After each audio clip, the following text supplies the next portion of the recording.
I walk around the house and punch doorways, bump into stuff that has been there forever and doesn't move.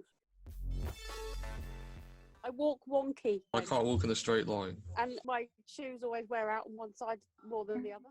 I'm very heightened in terms of smell, taste, touch, and that can be a blessing and it can be a curse. So, I can't sleep if there's a strong smell in the house. If someone's cooking late at night, I find it it'll wake me up. Certain textures, on your tongue and touch, clothing. So for me, my main issue's been with sort of concentration, particularly with background noise. So that's something I've had most problem with at work, is sort of trying to get work done. There's an extra piece of plastic in a shop. Now, I thought I'd be fine with that, but it totally threw me off the other day when I went into the shop and I wasn't sure where to put my things, and it was just the extra bit of plastic that I had to negotiate around. And I was wearing a mask, so I wasn't quite fully paying attention. Just one extra piece of something in my way that never used to be there threw me off completely. I did sort of start having a meltdown, but luckily my sister came along and helped. And that's a change that's obviously happening, but I thought I'd be okay with it because I knew about it, but I wasn't. Watching professional cyclists falling off their bicycles and having accidents, and they are very, very coordinated people and they get tripped up by the smallest of things.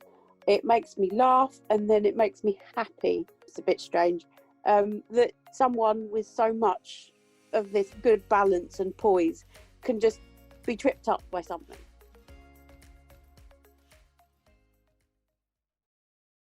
This is a podcast that we made with a group called Dyspraxic Me. It was set up by Jess Starnes in 2013.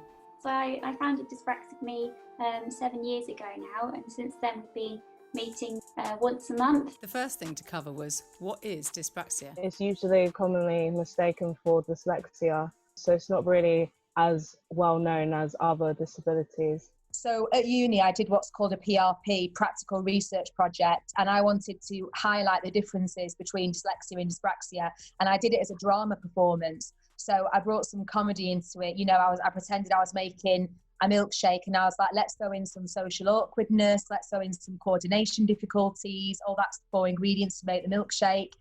And then I asked 7 people to come up on the stage and try opening a tin of beans with a mitten glove.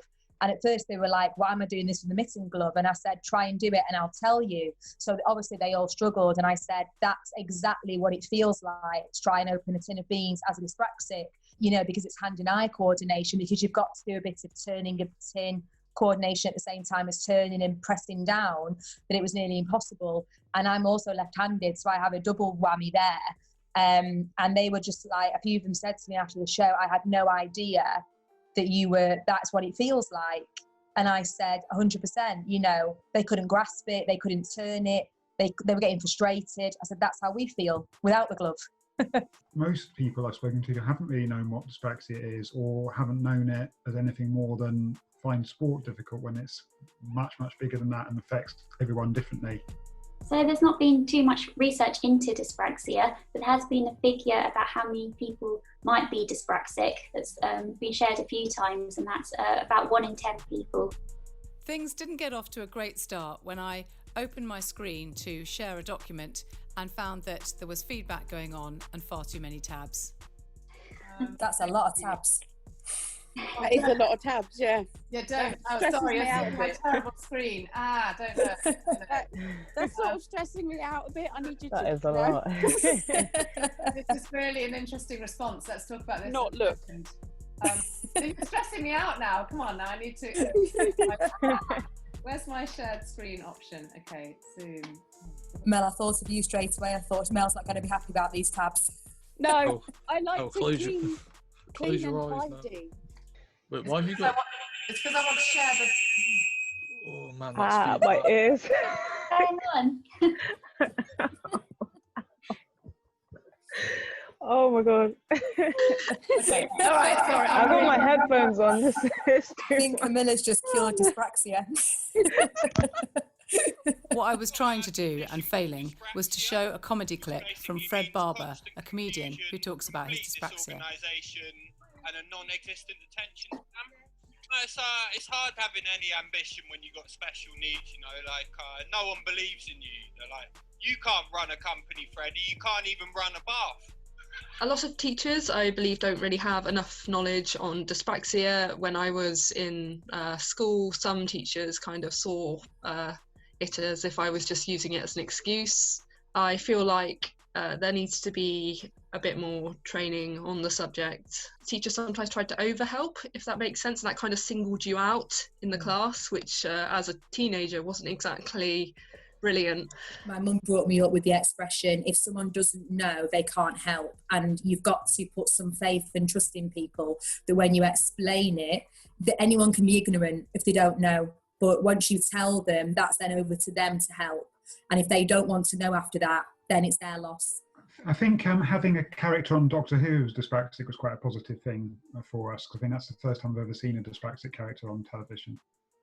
I think Daniel Radcliffe as well, he was the only actor I knew that was dyspraxic, and I since found out that out of the 3 key characters, Ron, Hermione and him, Hermione is also on the spectrum as well, so it's only Ron who isn't on the spectrum, and I think that's really powerful, particularly for young people, that 2 out of the 3 are on the spectrum. And I think that got a lot of people listening, you know, like, because obviously he had a very heavy acting background anyway, hence why he made it when he did. But to think that he did all of that with dyspraxia, the lines, the changes on set, how it's impacted him as a performer, I think is brilliant. Dyspraxia is seen as a disability in terms of law, so you can't be discriminated against if you're dyspraxic. I asked the group how their everyday lives are affected by having dyspraxia. Particularly in organisation is what impacts on my life the most, especially as someone at university. You have to be very organised, and in the first year I did struggle with that quite a bit. At the age of 3, I was diagnosed. My mum noticed, and my dad, that I just wasn't retaining information the way that everybody else was in terms of learning. We have to both see it as an extra, a good thing, and a disability, because some people cannot do normal everyday things because of this dyspraxia, and they can't live normally, but others can. And we all have our difficulties, and there's always going to be something that's going to be our wall that we're going to have to break through at some point.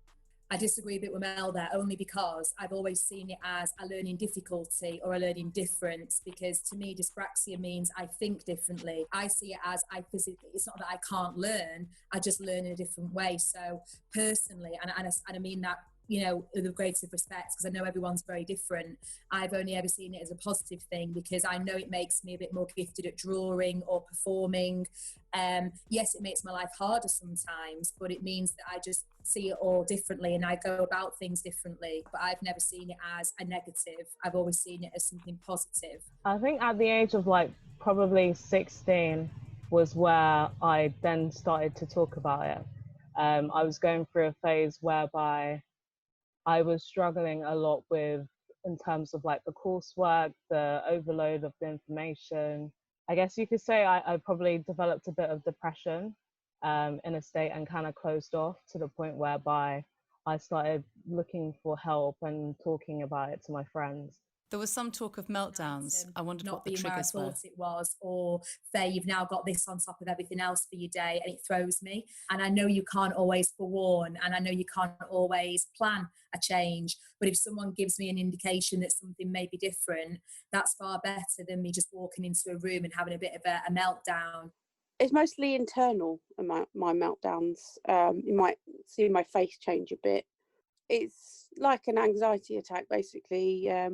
Everything sort of shuts down and I get a heart rate going up, and my brain just goes, I don't know where it goes. Sometimes it just starts flooding information in. Sometimes it just goes blank. I can go a bit hysterical, and it's normally when I'm really, really tired. I'll just I'm not an angry person, but I'll get very overloaded, very overwhelmed, and I'll pace a bit. In large groups, I tend to usually focus on talking to one person. Sometimes if there's lots of people talking at once, I can kind of feel a bit lost as to where the conversation is going. It's a bit of a struggle to kind of focus on more than one thing at once, I guess, is how I'd explain it. Riding a bike was one I found very difficult as a child. That took me a lot longer to grasp. Passing my driving test was extremely difficult. It took me 5 attempts, and in the end I passed in an automatic. It was harder than my 3 years of university. I first started off doing manual, and I found it very hard to remember all the instructions, look at the mirror, all this and that. And it got to a point where I was just like, should I just go to do the automatic to make my life more easier? Especially just pressing the start button. I tend to prefer using stairs rather than escalators. Escalators are something I find quite challenging doing the physical movement for, the coordination of getting one foot on and then the next foot while it's moving. Absolutely petrified of escalators when I was a child. You have to stand in the same position, and I go very, very tense. I feel like I'm falling backwards or falling forwards. I think it's all about balance, but I just fear falling down the escalators. I don't like lifts. I'll go out my way to avoid lifts. I'd rather go the escalator, the stairs. I think it's the uncertainty of what if the doors don't open, what if there's a fire. I'm not an anxiety person at all. I don't get anxious, but there's something about lifts. It's like claustrophobia. I have it on the tube as well. You're in a space and it takes this long to get to places, but you don't know that it's actually going to get to the place, and that's like a constant worry. I asked them about the positives of having dyspraxia and some of the coping strategies they'd found. I can type a lot quicker than I can write, and people can actually read it, so that's always a positive. We're quite good at eye for detail and reading into things because we overanalyse anyway. I feel like dyspraxia lends itself to my creativity quite a bit more.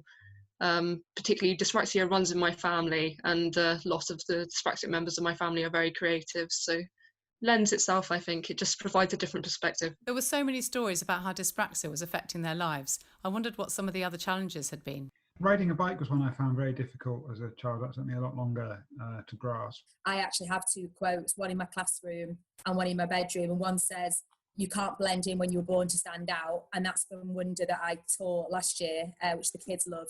And my other one is, I hate this word, but nobody normal ever creates anything meaningful in this world. I have to say, throughout my years at sixth form, I probably barely said anything to anyone. And in a way, I think that might have been a bit of a hindrance, because then people didn't really get to know about my dyspraxia, and so what my differences were. That probably didn't help. I would have said to embrace your differences. Even if they don't understand, there will be some people that will still try to relate, or at least try and help make things a lot more easier. Charlotte mentioned that she loved to write, so we decided to end with one of her poems. Where curlews called mournfully and gulls streak loud, where the deep blue water with no land in sight was just meters away from the eyes of my mind. Today, I stand on the edge of that same ocean, but the tide does not pull me as it once did. You are not limited because of this. If anything, it's a gift. And what you have to give to the world is wonderful. If anyone doesn't understand you or doesn't want to understand you, they're not worth your effort and they're not worth your time. Podium.me are delighted to have partnered with Dyspraxic Me to make this podcast. A huge thanks to everyone who was involved in putting it together. Music is Upbeat Party from the Free Music Archive. Do you listen to Podium.me? I bumped into a doorway that I've walked through for so many times during the day. It really hurt. Stuff that we know and we do every day can suddenly just disappear out of nowhere and then come back.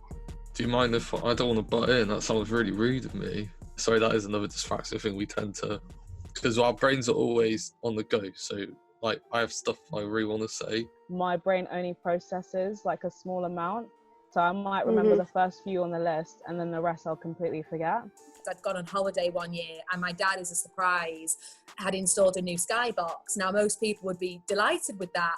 I went in and everything I knew had changed. My entire room had been rearranged, and I had a complete meltdown. I had to explain to my dad it was amazing what he did, but please just say to me, your room might look a bit different, or we'll install it when you're there. An experience I had when I was at school was we had to handwrite a piece of work sort of neatly without making any mistakes. I remember having to do this sort of 30 or 40 times, making mistakes every single time, until eventually the teacher just allowed me to make mistakes because I wasn't able to do it as neatly as everyone else in the class. Main thing for me probably was with concentration, so having that extra 25% in exams sort of really assisted me. Yeah, and having sort of quieter spaces to work as well helped as well.